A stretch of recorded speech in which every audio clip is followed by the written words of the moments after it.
I'd like to make a comment about getting a headstone for a Confederate veteran. I had a very good day today. I drove all the way to downtown to Magnolia Cemetery, which is the oldest. It's one of the oldest cemeteries in Alabama. I found that my third great grandfather is buried. Well, he's most probably buried in that cemetery. His wife is there along with a lot of her other family. I found out how to go about getting a headstone about how to get a headstone put on a veteran's grave.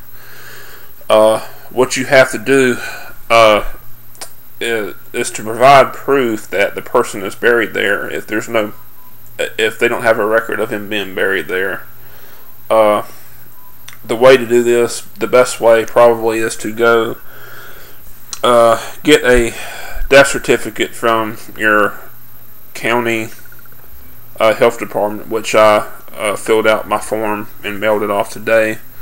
I know in Alabama, anything prior to 1908 is going to be in your county health department. So if it's prior to 1908, you just have to fill out the form, mail it to your county health department, and or just go up there. The VA provides free headstones for veterans, so you just have to pay a $100 fee for installation, which to me, the way I feel about it is,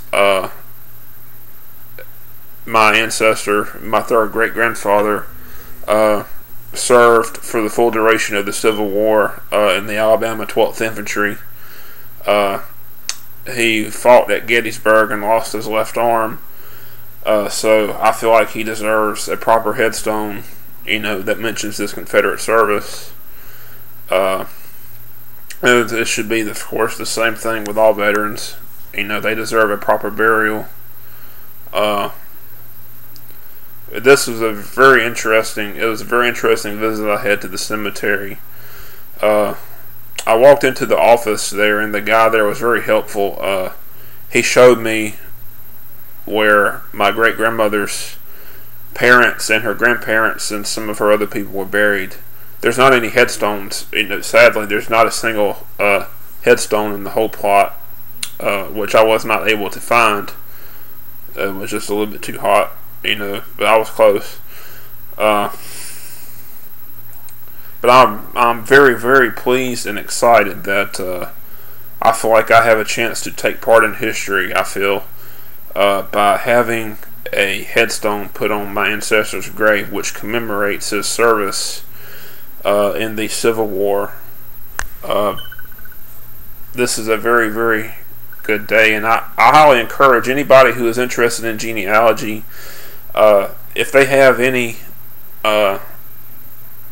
ancestors who they know were in any kind of American war, if they do not have a headstone, I think you will find it to be a very interesting experience to get involved with, trying to identify where they're buried at and to give them a proper headstone. I've been very, very well pleased today.